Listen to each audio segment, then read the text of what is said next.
Passionné de musique et profondément attaché à la culture, Fulani Boy est un chanteur de compas qui fait vibrer les cœurs à travers ses mélodies envoûtantes avec une voix unique et une énergie authentique qui offre des belles mélodies à travers le cœur de l'amour et de bonnes vibes. Mesdames et messieurs, bonjour, bienvenue dans notre émission Talent de la nature.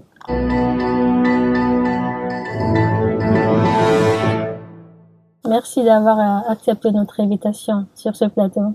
Le plaisir est partagé. Et je pense qu'on va passer une très oui, belle émission. Bah oui, et le plateau, il est déjà adéquat. Il est dans le décor. La façon dont tu es habillé déjà, ça me kiffe. Merci et beaucoup. Le décor aussi répond aussi les couleurs dont tu portes. Merci beaucoup, le plaisir est partagé. Alors, Fulani Boy était membre du groupe Black Jackson, de danseur à chanteur. Aujourd'hui, comment tu te sens avec? Déjà, je vais commencer par expliquer comment Fulani Boy est introduit dans l'art. Et je l'ai commencé tout petit, au primaire, quand je faisais la 5e année. J'aimais trop danser et tout. Et déjà, en 5e année, déjà, on me faisait représenter ma classe. À chaque fois, il y a une kermesse, c'est moi qui représentais ma classe jusqu'en 6e. Okay. Maintenant, c'est quand je suis rentré au collège, j'ai rencontré des amis au complexe scolaire Kofi Annan de Guinée. C'est là-bas, les amis, on se faisait des battles. Tout dans chaque récréation, on se rencontrait pour se faire des battles. C'est là on a décidé pourquoi pas créer un crew de danse, comme les anciens de Kill Point, parce qu'on s'inspirait tout de... Parce que eux, c'est eux qui ont commencé la danse en Guinée, la danse hip-hop, les membres de Kill Point. Donc, pourquoi pas faire comme eux? Donc, c'est ça. Maintenant, on a décidé de créer le groupe. Et on a créé le groupe Black Jackson. Ça, c'était en 2002. On a créé le groupe.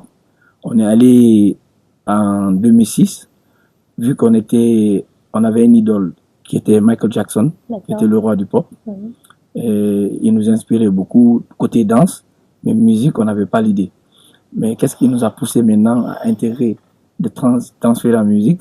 C'est un groupe de musique nigérian qu'on appelait P-Square. Okay, qui avait le même idole que nous, qui avait leur idole aussi, Michael Jackson. Donc on a dit, ceux-là, ils ont le même idole que nous. Ils chantent, ils dansent, pourquoi pas nous aussi, on va faire comme eux. Donc c'est là l'idée est venue qu'on va s'intégrer la musique. Et en 2006, on a créé notre premier morceau. Le titre intitulé You Are in My Heart. On a créé le morceau et c'est là l'amour de la musique est venu. Et on a continué, on a eu l'opportunité de remporter toute compétition confondue en Guinée, que ce soit la Battle nationale, que ce soit la Cassette d'or, que ce soit Choc des Fusions, la Foire internationale. Disons, toute compétition confondue, on a tout raflé, compris. Et on a continué maintenant en 2012, on a sorti notre premier clip qui est intitulé, non, 2011, qui est intitulé Vigirafare. C'est un clip qui est sorti et qui a fait viral et tout. Et de 2013 maintenant, 2014, moi j'ai essayé de voyager en Gambie.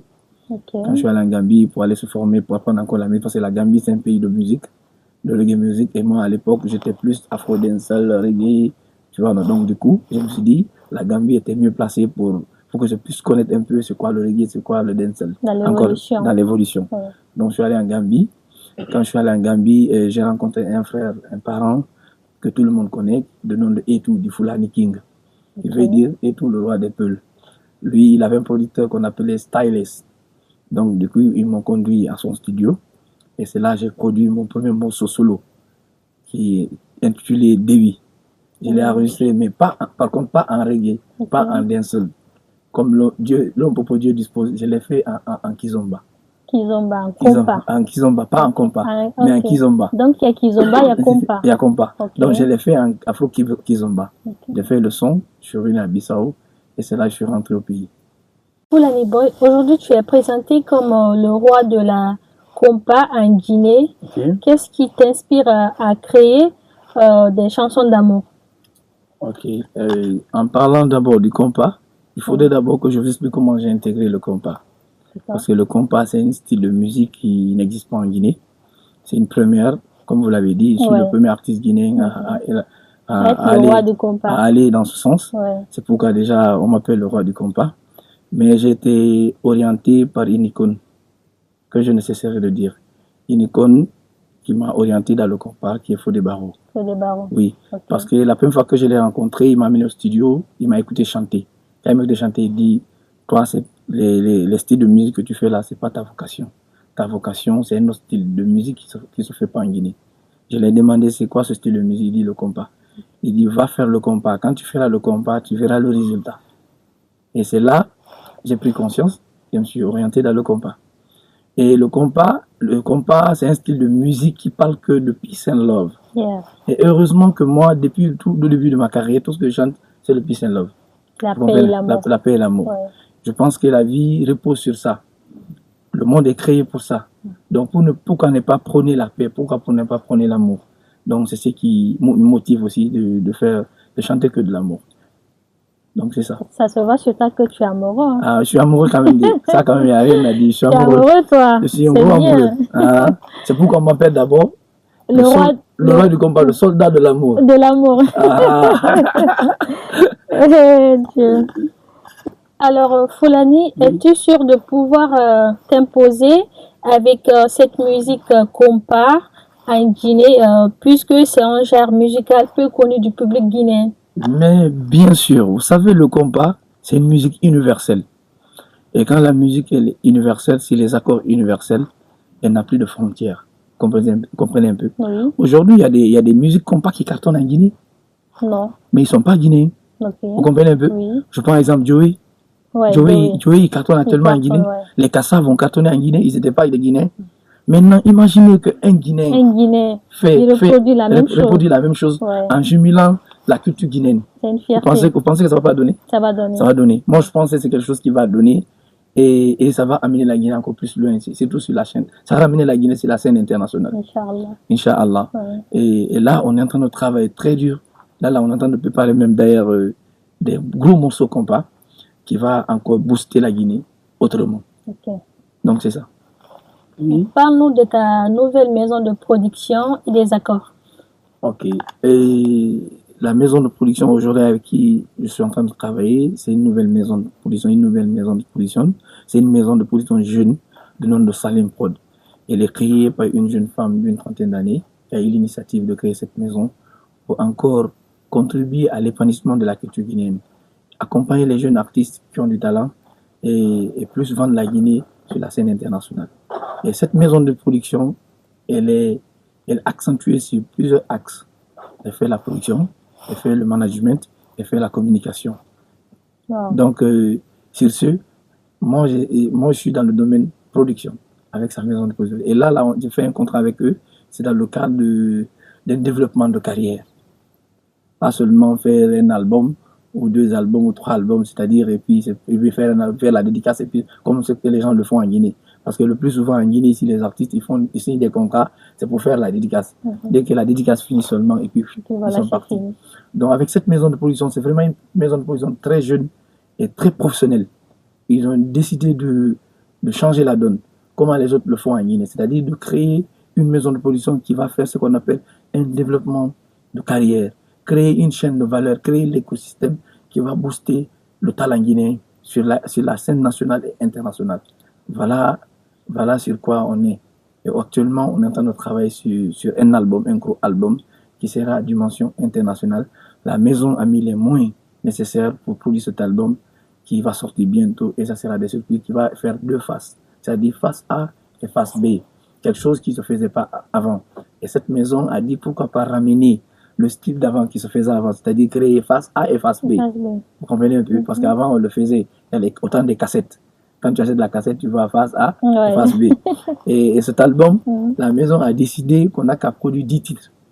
Et les 10 titres seront scindés en deux faces, comme le jeu le dit. Face A, 5 titres, face B, 5 titres.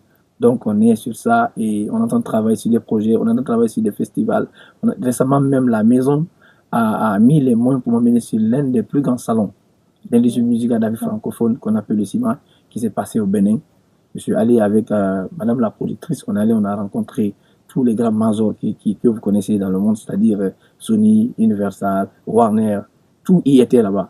Et les grands médias que vous connaissez, Trust TV, le groupe Trust TV, et B-Black, BBM, eux tous ils étaient là-bas, ils étaient présents au salon. Et ça nous a permis la maison a permis que je puisse encore acquérir d'autres expériences dans le cadre des droits d'auteur, comment un artiste doit se comporter, comment il va ficeler les contrats, tout ça. Donc la maison est en train de travailler sur tout ça. Et cette maison, je pense que les Guinéens doivent l'accompagner, vu que c'est une jeune dame qui l'a créée, passionnée de la production, passionné de booster les jeunes artistes guinéens. Et je pense que c'est déjà quelque chose, c'est un atout. Et je fais un coucou à la politique, c'est le nom de Fatima Sidibé. Fatima Sidibé, on te fait un coucou. Voilà, donc du coup, je dirais merci pour tout ce qu'elle est en train de faire aujourd'hui. C'est contribuer dans le cadre du développement de ma carrière. Et je pense que je ne vais pas la décevoir. J'ai fait des gros morceaux que les Guinéens vont y profiter. Et la maison va profiter, moi je vais y profiter et le monde extérieur va profiter. Donc c'est ça. Est-ce que tu peux nous décortiquer un peu tes projets futurs? Mais bien sûr. Comme je le disais à l'entame, au moment où je parlais de ma maison de production du nom de Salim Prod, actuellement nous sommes en train de travailler sur l'album. Le premier album dont je vous parlais, on est en train de travailler sur ça. Et les projets futurs sont quoi? Sortir l'album, c'est-à-dire faire des featuring à l'international, pour qu'il y ait un mixage de cultures, que d'autres cultures aussi puissent découvrir la Guinée. Parce que le compas, c'est pas guinéen. C'est pas guinéen, c'est international. Donc, du coup, pour que aussi d'autres cultures découvrent c'est quoi la Guinée. Parce que la Guinée est très riche en culture.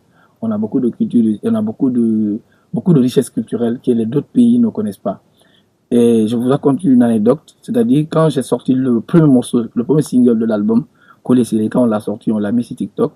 Il y a eu un producteur de compas, c'est-à-dire en Europe, on l'appelle Philippe. C'est-à-dire le producteur de Lucas, l'orchestre Lucas. Donc, du coup, il a vu, dès qu'il a vu, il a cliqué sur le lien et lui-même, il a fait le challenge. Il a fait deux challenges. Il m'a identifié. Et à part ça aussi, il y a l'une des grandes artistes de la Guadeloupe, de Céline. Elle aussi, elle a vu seulement, elle a cliqué. Sans me connaître, mais elle ne m'a pas identifié. Mais dès que je touche le morceau, moi, je le sens. C'est TikTok. Donc, je suis allé, j'ai vu qu'elle aussi, elle a fait le truc. Donc, ça continue. Je vois que les autres communautés sont en train de s'intéresser à la production. D'ailleurs, c'est ce qui m'a beaucoup donné le courage encore de travailler encore plus, de donner plus de tonalité, plus de courage, afin que les choses encore puissent marcher encore au-delà de ce que nous passons. Donc, c'est ce que nous sommes en train de mettre en place. Et comme je vous disais à l'entame, nous faisons ce qu'on appelle un développement de carrière. La maison va mettre ce qu'on appelle un écosystème, c'est-à-dire production, management et distribution. Vous comprenez? Et donc, là, présentement, on a signé avec une maison de distribution. Présentement, qu'on a eu l'opportunité au Salon des industries musicales francophones. C'est là-bas on a eu le contact. On nous a mis en contact. Il y avait un représentant en Guinée, je mettais sur son nom. On est venu en Guinée et le gars, ils nous ont mis en contact avec le monsieur. On l'a rencontré. Finalement, on a signé le contrat. Et là, ils attendent que nous les envoyions les produits et ils vont commencer à déjà balancer les choses. Et aujourd'hui, on a sorti d'abord le premier clip. C'est le premier projet. Donc, nous demandons à tout le monde d'aller s'abonner. C'est ma chaîne YouTube, c'est la page Facebook de nom de Fulani Boy Compa Boss Music. Vous partez le clip est là-bas intitulé Collé Serré. Il est déjà disponible sur toutes les plateformes que vous connaissez. Toutes les plateformes que vous partez. Mettez seulement Fulani Boy Collé Serré. Il s'affiche là. Donc, c'est ça. Merci. Et il y a des personnes qui font du challenge sur sa musique Collé Serré à l'international. Et pourquoi pas nous en Guinée ici? Alors, nous vous prions d'aller cliquer sur sa page TikTok et faire le challenge Collé Serré, mes chers téléspectateurs. Fulani, est-ce que l'album est déjà prêt? A-t-il des collaborations internationales et nationales? L'album, comme je disais à l'entame, l'album n'est pas prêt d'abord. On est en train de travailler sur l'album.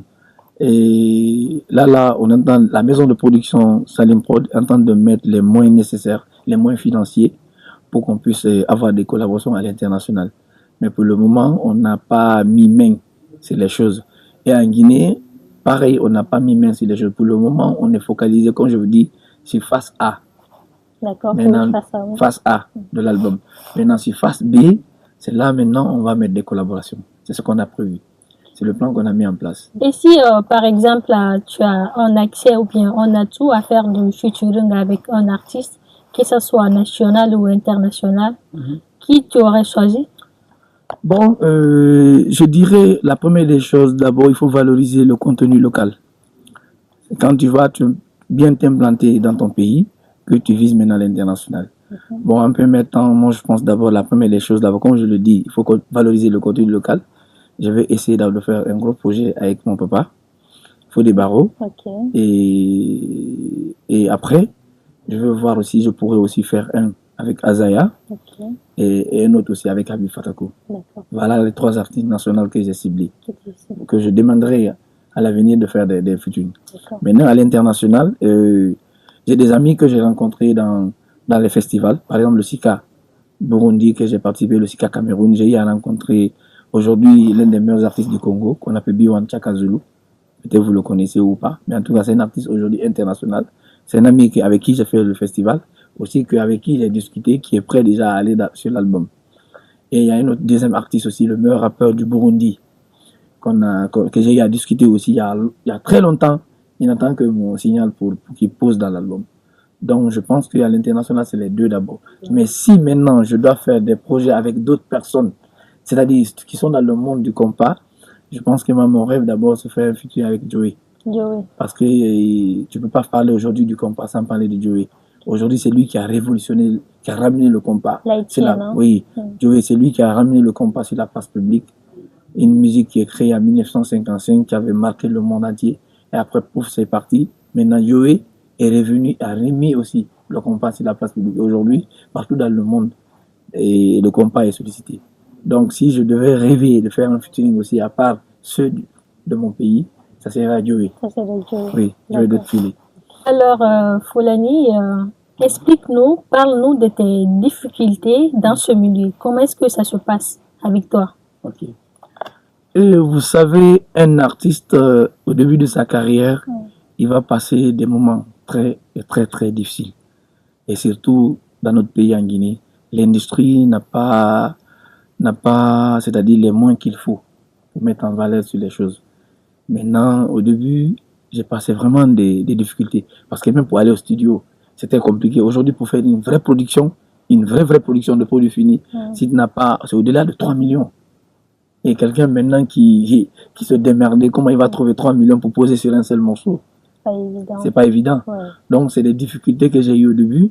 Mais aujourd'hui, alhamdoulilah, à travers ma maison de production, Salim Prod, ça, je n'ai plus de soucis pour ça. Maintenant, d'autres difficultés que j'ai eues, c'est quoi? C'est parce que nous, les artistes guinéens, on ne s'accompagne pas. On s'accompagne pas. Normalement, si moi, j'étais pas un Guinéen, j'étais, par exemple, un Sénégalais ou un Ivoirien, le premier morceau compas que j'ai sorti, Collé Serré, tous les grands artistes aujourd'hui allaient faire des challenges sur le morceau pour donner de la force. Parce que j'ai ramené quelque chose que personne ne fait en Guinée. Mais en Guinée, le problème, c'est quoi? On ne s'accompagne pas. C'est la jalousie. On vit en clan-clan. C'est ce qui a mis le pays, l'industrie musicale en retard. Ce qui fait que tu ne verras aucun artiste guinéen, je répète, aucun artiste guinéen de la nouvelle génération, c'est-à-dire jouer dans les vraies choses à l'international. Tu ne verras pas. Quand les artistes guinéens quittent ici, ils partent en Guinée. Tu quittes en Guinée pour aller en Guinée. Comment je dis tu quittes en Guinée pour aller en Guinée? Je vous explique. C'est-à-dire quand des promoteurs guinéens organisent en France, d'autres ils font dans des salons même. D'autres ils font dans des petites salles. C'est les Guinéens qui viennent là-bas. Est-ce que ça c'est une tournée? Non. C'est pas une tournée. Maintenant, les artistes guinéens, les promoteurs guinéens sont en train de nous tromper le public. Ah, ici, tu vas voir un artiste guinéen, je suis en tournée en Europe. Il part jouer dans des salons. Nous, on a vu ça. Non. Tu vois? Donc, qu'est-ce qui a fait ça? C'est parce que on ne se donne pas de la force. On n'est pas unis comme les Ivoiriens. Il faut voir la Côte d'Ivoire. Aujourd'hui, la Côte d'Ivoire est devenue le carrefour de l'industrie musicale. Pourquoi? Et pourtant, la Côte d'Ivoire était derrière nous dans les années 60. Autant des Bembea Jazz, des Kamaïn Sofa. Non, la Guinée, l'Afrique franco, la Guinée était high level. C'était du top. Aucun pays ne nous mangeait. Pourquoi? Parce que l'industrie était mise en valeur. Et à l'époque, les artistes n'étaient pas dans l'esprit de non, il faut moi, non. C'était l'homme à la place qu'il faut. Convenez? Donc, c'est ces difficultés que nous, les artistes, nous subissons aujourd'hui. Et ça, à part ça aussi, on ne met pas les moyens qu'il faut. Il faut financer. On ne met pas les moyens qu'il faut aussi l'industrie. C'est très compliqué. C'est si tu vas voir quelqu'un, il organise un concert, il sait que l'artiste là, quand je le mets là-bas, c'est bon pour le mettre, il ne va pas le mettre. Il va prendre les artistes de son clan, ceux donc il arrange, il le met. C'est en Guinée, si tu vois, il monte des projets administratifs, c'est-à-dire en rapport avec l'État, tu vois, il choisit, il pioche les artistes donc que eux-mêmes ils peuvent prendre et puis récupérer l'argent dans leur cachet. Ils ne prennent pas des artistes seulement qui répondent les critères normaux, c'est-à-dire qu'ils peuvent vendre le pays. Jamais. Donc, c'est des difficultés. Il y en a beaucoup. Et en Guinée, il y a trop de coups bas. C'est ici en Guinée, j'ai vu, tu organises un concert, il y a un groupe qui part, c'est-à-dire, travaille le mystique pour que ton concert se détruise. Pour que les gens ne viennent pas. Comment on peut développer l'industrie? C'est les difficultés qu'on est en train de vivre aujourd'hui dans ce pays. Il faudrait que la nouvelle génération change la donne. C'est-à-dire qu'ils comprennent que c'est l'union qui fait la force. Il faut mettre l'homme à la place qu'il faut. Il faut qu'on se donne les mains. Si nous avons eu une personne qui est en train de faire quelque chose qui peut vendre le pays, mettons-nous tous derrière la personne, accompagnons-le, on va faire à tour de rôle. Parce que Dieu nous a créés, on n'a pas les mêmes chances, on n'a pas les mêmes énergies. Donc il faudrait qu'on accepte ça. Voilà la difficulté. Mais aujourd'hui, alhamdulillah, moi je n'ai pas trop de difficultés. Parce que j'ai réussi à avoir une très bonne maison de production qui est en train de mettre tout pour que la valeur que j'ai à moi, qu'elle soit développée et qu'elle soit reconnue de l'échelle nationale et à l'international. Donc c'est ça. Alors, ton nouveau morceau collé serré peine à décoller, à ton avis, qu'est-ce qui a freiné son évolution? Bon, je l'avais dit à l'instant, mais je veux bien le préciser maintenant, comme la question elle est bienvenue. Au fait, je vous disais, la Guinée, on ne s'accompagne pas. C'est-à-dire, nous aimons la promotion du médiocre. C'est-à-dire, on valorise, c'est-à-dire les médiocres par rapport à ceux qui méritent leur place. Vous comprenez un peu? Imaginez, moi, ma maison de production produit ce morceau avec un gros clip. Vous ne verrez aucun artiste, que ce soit de la nouvelle génération ou de l'ancienne génération, accompagné. Et pourtant, il y a beaucoup d'artistes qui m'ont appelé, qui m'ont amené des messages. Eh bro, ce que tu as fait là, c'est malade. Ça n'a rien à voir avec la Guinée. C'est à l'échelle internationale. Tu vois, non? Ils disent ça à longueur de journée. Mais tu ne verras jamais ces artistes-là. C'est-à-dire, partager ou publier ou donner le courage. Tu ne le verras jamais. Et pourtant, ils l'ont vu, ils m'ont appelé, ils m'ont écrit. Donc, c'est l'égoïsme-là qui freine les choses. Comprenez un peu. Imaginez ça. Tous les artistes que vous connaissez qui à la vogue, qui ont vu, qui m'ont appelé, chacun de eux font un challenge dessus. Vous pensez que ça va pas prendre? Ça va prendre. C'est ça la Côte d'Ivoire. Ouais. La Côte d'Ivoire, regardez, prenez exemple sur Djeneba Djaba. Ouais. Quand il a fait le son de l'artiste camerounais, ils l'ont clashé. Les Ivoiriens ont dit, ok, comment dirais-je, créez un autre morceau. Il a créé Djeneba Djaba. Toute la Côte d'Ivoire a pris. Toute la Côte d'Ivoire a pris. Ouais. Tous les artistes, tous les influenceurs sont rentrés. Ils ont fait des challenges sur le morceau. En une journée, le morceau a fait plus de 2 millions de vues. Ouais. En une journée. Même les influenceurs. Guinéens. Même les influenceurs ouais. Guinéens. Même moi, j'ai dansé ça. Tu vois, non? Même les influenceurs guinéens, il y a certains qui m'ont appelé, qui m'ont écrit. Il y a même des comédiens qui m'ont appelé, qui m'ont écrit. Franchement, ce que tu as fait là, c'est no comment. Le clip, il est nickel. Vous-même, allez vous regarder le clip. L'image que vous voyez, vous allez comprendre que, ouais, sincèrement, la maison de production a mis les moyens. Ouais. C'est à dimension internationale. C'est pourquoi quand on est allé au Bénin, quand on a montré là-bas aux gens, ils ont validé tout de suite là. Et ça, c'est quelque chose qu'on peut consommer partout dans le monde. Ouais. Tu vois, moi-même, j'ai vu le clip, c'était top. Ah, voilà. Donc maintenant, imaginez maintenant tout ceci là, s'il le faisait, est-ce que moi j'allais avoir des difficultés? Ouais. Mais heureusement, ma maison de production, elle est stratégique. Aujourd'hui, elle est en train de mettre une stratégie de communication pour atteindre la cible. Et là, on est en train de le faire. Et vous aussi, vous êtes déjà dans comment on appelle, vous êtes déjà dans la stratégie. Ouais. Parce que passer dans votre plateau et parler de ça, c'est une autre stratégie pour promouvoir le projet. Exactement. Vous comprenez un peu? Ouais. Donc, je vous dis merci. Je dis à l'équipe, je te dis aussi toi aussi merci de me donner l'opportunité de s'exprimer et de parler de ce que nous sommes en train de préparer par rapport au morceau qu'on a sorti. Le premier morceau de l'album Collé Serré. Et d'ailleurs, c'est le premier morceau qu'on parle de l'histoire de la musique guinéenne. Et si nous allons produire cet album, ça sera aussi le premier album qu'on parle de l'histoire de la musique africaine. Vérifiez, aucun artiste africain n'a fait un album compas 100%, du début jusqu'à la fin compas. Il n'y en a pas. Donc ça veut dire que la Guinée devait moi me soutenir. Les promoteurs devaient me soutenir. Les artistes, mes frères artistes devaient me soutenir. C'est-à-dire les managers, tout le monde, le peuple devait me soutenir. Parce que ce que je suis en train de préparer avec ma maison, c'est vraiment quelque chose qui va amener la Guinée au-delà de nos frontières. Et là, on va commencer maintenant à dire, voilà un artiste guinéen qui ne vit pas en France, qui ne vit pas aux États-Unis, mais qui réside à Guinée, qui est invité à Dakar, par exemple, il fait le stade. Pas seulement que les Guinéens viennent regarder le concert de Foulani au stade de Dakar, non. C'est ce qui nous fatigue. C'est pourquoi on n'a pas un artiste international pour le moment. Les artistes internationaux qu'on a, on n'avait que 3. Aujourd'hui, puis à son nom, Mori Kanté, il est parti. Il est incompris. On ne l'a pas accompagné. Les Guinéens ne l'ont pas accompagné. C'est les étrangers qui l'ont accompagné. C'est comme ça qu'il est parti. Aujourd'hui, nous avons Bambino. Aujourd'hui, nous avons Fodé Barreau. Imaginez si eux, ils étaient accompagnés. Est-ce que la Guinée, elle est là? Mais ils ne sont pas accompagnés. Maintenant, aujourd'hui, la Guinée a la chance d'avoir aussi un Foulani. Un Foulani boy comme moi. aujourd'hui qui est en train de faire, qui est en train de suivre ses pas de nos grands-parents là. Si tout le monde s'y mettait dedans, vous pensez quoi? J'allais pas aller loin. J'allais très loin. Donc c'est ça. Donc, nous sommes à la fin de l'émission. Est-ce que tu as quelque chose à dire à tes fanatiques et à des personnes qui nous suivent maintenant en direct? Bon, ce que j'ai à dire à mes fans, c'est aller s'abonner sur ma page Facebook, sur ma chaîne YouTube, c'est tous mes canaux digitaux pour ne pas rater pour ce qui arrive. Il y a des bombes qui arrivent plus que coller serré. Donc, je les inviterai de m'accompagner. M'accompagner, c'est accompagner la culture guinéenne. M'accompagner, c'est accompagner la Guinée. Donc, je les dirai de venir, ils vont pas le regretter, de me soutenir depuis le début jusque-là.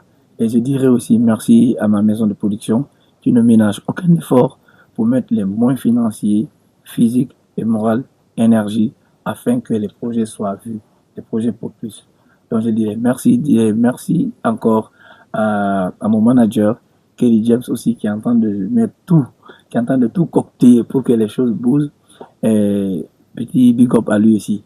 Et mon équipe, tous les éléments de l'équipe Salim Pro, Idrissa Premier, ainsi de suite, tout le monde, je dirais merci. Et merci à vous aussi de me donner l'opportunité. Ce que vous faites, c'est quelque chose à saluer. Vous êtes en train d'augmenter une touche à la culture guinéenne. C'est ce qu'on appelle de l'industrie. L'industrie musicale, c'est pas seulement que nous les artistes. Vous faites en partie de l'industrie. Les journalistes font partie, les beatmakers font partie, c'est un écosystème qui est un peu vaste. Les médias en un mot font partie. Vous avez votre impact sociétal sur l'industrie musicale. Donc du coup, je vous dirais merci, que le Tout-Puissant Allah vous donne longue vie et la santé et la réussite totale de tous nos projets. Et je vais faire un petit acapella de Collé Serré parce qu'on ne peut pas venir s'asseoir ici sans qu'au moins je fasse un petit acapella quand même. Ou bien? Ok. Collé Serré, je veux que tu sois auprès de moi. Collé Serré, je veux sentir ta chaleur. Collé Serré, je veux que tu sois auprès de moi. Collé Serré, je veux sentir... Ah, putain. C'était Collé Serré. Donc j'invite tout le monde d'aller sur ma chaîne YouTube et regarder le clip. Et j'ai besoin de vous, j'ai besoin de tout le monde. J'ai besoin de les femmes, les jeunes, les vieux, de m'accompagner parce que c'est la Guinée qui gagne. Ciao, ciao. C'était Fulani Boy, le compas boss music, le roi du compas made in Guinée. Ciao, ciao. Voilà. Merci infiniment à Fulani Boy pour ces moments de partage, de sincérité et beaucoup d'inspiration. Et on te souhaite une très belle suite. On a hâte de te retrouver très bientôt. Et merci à vous tous de nous avoir suivis sur le plateau du Talent dans la nature.